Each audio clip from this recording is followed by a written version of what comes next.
और राहु की भी पूर्ण दृष्टि, जहाँ पे 11 नंबर लिखा है, ये कुंडली का 7वां भाव है। तो राहु 7वीं दृष्टि से चंद्रमा और केतु को पूर्ण दृष्टि से देखता है, तो इससे लग्न थोड़ा सा और अनस्टेबल बन जाता है।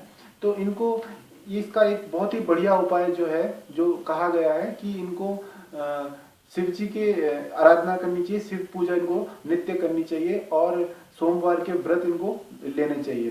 पहले तो हर हफ्ते लें, नहीं तो महीने में पहला सोमवार जरूर ये व्रत लें। सावन का अगर सोमवार के व्रत अगर ले सकें तो विशेष फलदायी होता है। तो अभी इनका जो मुख्य प्रश्न था कि विवाह से संबंधित, तो हम विवाह के पोजीशन जब भी देखते हैं वो कुंडली का 7वां भाव से हम विवाह के पोजीशन देखते हैं। तो 7वीं पोजीशन जो है वहां पर 11 नंबर लिखा है, कुंडली का 7वां भाव 11 नंबर, और इसके मालिक बनते हैं शनि।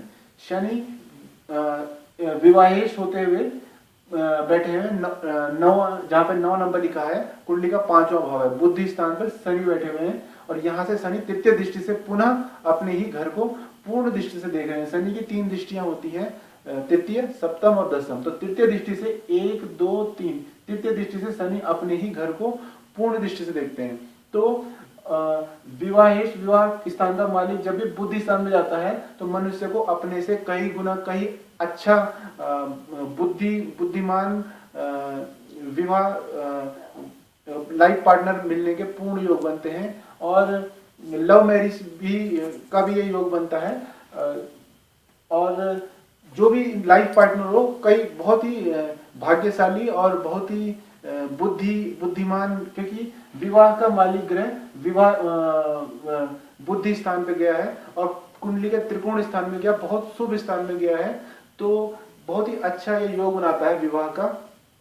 इनको अभी रिकमेंड किया जाएगा, इनकी वर्तमान में चंद्रमा की महादशा चल रही है। चंद्रमा इनकी कुंडली में मारक ग्रह है और लग्न में बैठे हुए हैं, जो कि बुद्धि को काफी अस्थिर करते हैं और काफी डावाडोल करने का काम ये कर रहे हैं। क्योंकि इनकी जो चंद्रमा की महादशा खत्म होगी 2016 में, इनकी चंद्रमा की महादशा खत्म होगी, और उसके बाद इनकी मंगल जो कि इनकी कुंडली में शुभ ग्रह है, त्रिकोणेश और चतुर्थेश है। इनके मंगल की 2016, अभी इस साल इनको विवाह के बारे में नहीं सोचना चाहिए कुंडली के हिसाब से। इनको काफी, क्योंकि चंद्रमा की महादशा में अगर ये विवाह करेंगे काफी मृत्यु तुल्य इनको कष्ट होने के पूर्ण योग बनते हैं। 2016 में इनको विवाह की बात शुरू करनी चाहिए। इनका विवाह के योग 2016 के अंत तक आते आते काफी स्ट्रांग इनके योग बन रहे हैं। फर्दर जो इनका क्वेश्चन था कि संतान से संबंधित, यहाँ पे शनि बैठे हुए हैं, जो कुंडली का 5वां घर है, जहाँ पे 9 नंबर लिखा है, ये संतान का घर माना जाता है, बुद्धि का घर माना जाता है। तो यहाँ से हम संतान, व्यक्ति की संतान के बारे में देखते हैं कि कौन कौन से शुभ ग्रह, कितने शुभ ग्रहों की दृष्टि वहां पे पड़ रही है, और उस घर का मालिक कहाँ बैठा हुआ है, और उस घर पे, पंचम घर पे कितने शुभ घर बैठे हुए हैं और किनकी दृष्टि वहां पड़ रही है। तो 9 नंबर जहां पे लिखा है, कुंडली का पंचम भाव है, संतान भाव, यहाँ संतान भाव इसे कहते हैं। यहाँ पे शनि बैठे हुए हैं, जो कि सप्तम भाव के स्वामी है, और छठे भाव के स्वामी होकर के, छठा भाव होता है कुंडली का रोग रिपुण। तो यहाँ पे रोगेश बनते हैं शनि, और शनि लग्नेश सूर्य के अति शत्रु है, सूर्य शनि की अति शत्रुता होती है। तो शनि यहाँ पे जहां भी जाएंगे वहां पे थोड़ा सा उस भाव को वीक करते हैं। तो संतान भाव में शनि शत्रु राशि के रोगेश होके उपस्थित है।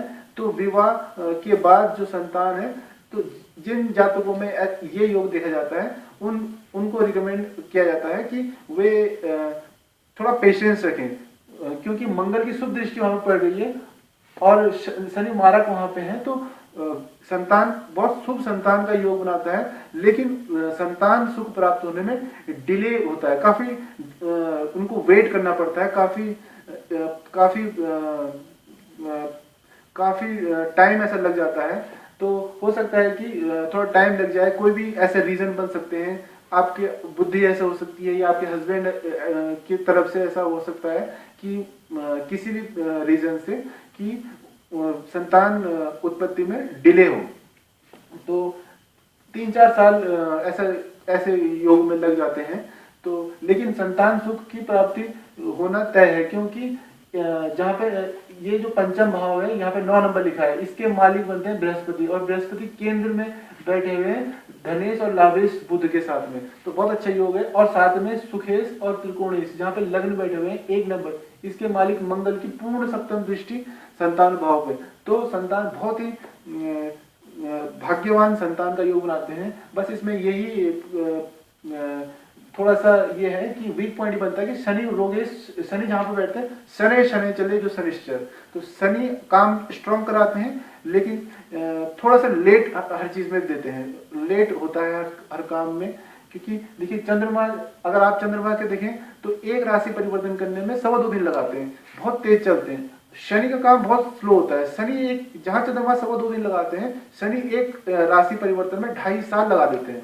इसलिए मैं कह रहा हूँ आपको बहुत ज्यादा उसमें इम्पेशेंस होने की जरूरत नहीं है, थोड़ा सा उसमें डिले होगा, लेकिन संतान प्राप्ति में कोई दुर्योग ऐसा नहीं बन रहा है।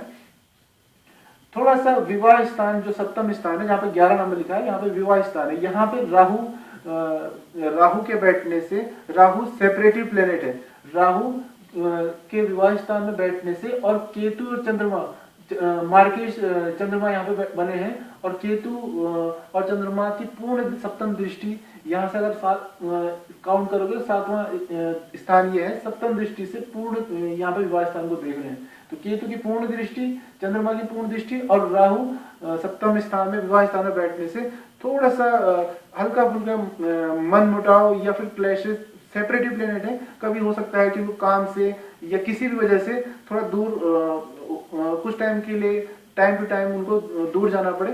तो आपको खास इसमें कॉशियस रखना है कि बहुत ज्यादा प्रेशर या थोड़ा सा आपको बुद्धि से काम लेते हुए ये सामंजस्य बनाना पड़ेगा, नहीं तो ये राहु के होने से इसके दुष्परिणाम भी होते हैं। कई बार इसमें विवाह संबंध में काफी कष्ट करवा देते हैं, तो आपको थोड़ा सा दिमाग से काम लेते हुए, बुद्धि का प्रयोग करते हुए आपको एडजस्टमेंट करना पड़ेगा। तो बात करें इनकी जॉब्स की, तो कर्म स्थान जो देखते हैं, जहाँ पे 2 नंबर लिखा है, वहां से हम कर्म स्थान देखते हैं। कुंडली का दसम भाव है, 10म भाव होता है इंसान का कर्म का और जॉब का। तो यहाँ देखिए आप स्वयं स्वग्रही शुक्र है, 2 नंबर है, वृष राशि के मालिक बनते हैं शुक्र, अपने ही घर में विराजमान है। शुक्र है दानव गुरु और बृहस्पति है देव गुरु और दानव गुरु एक साथ, 2 गुरु एक साथ में बैठे हुए, बहुत अच्छा योग बनता है। प्लस यहाँ पे बुध भी बैठे हुए हैं, बुध यहाँ पे जहाँ पे 3 नंबर लिखा है, जहाँ पे 6 नंबर लिखा है, 3 नंबर लाभ का स्थान है, लाभेश बुध है, और 6 नंबर धनवाणी कुटुंब के मालिक भी कर्म स्थान में। तो बहुत अच्छा इनका जॉब की कमी नहीं रहेगी, और जॉब से इनको लगातार अर्निंग होती रहेगी, और लाभ इनको कहीं ना कहीं से मिलते ही रहेंगे। इनको ये रिकमेंड अभी करेंगे कि वर्तमान चंद्रमा की महादशा में मई 2016 के बाद इनके विवाह के पूर्ण योग बन रहे हैं। सूर्य की चंद्रमा के अंदर सूर्य की अंतर्दशा चलेगी, तो काफी शुभ इनका योग बन रहे हैं।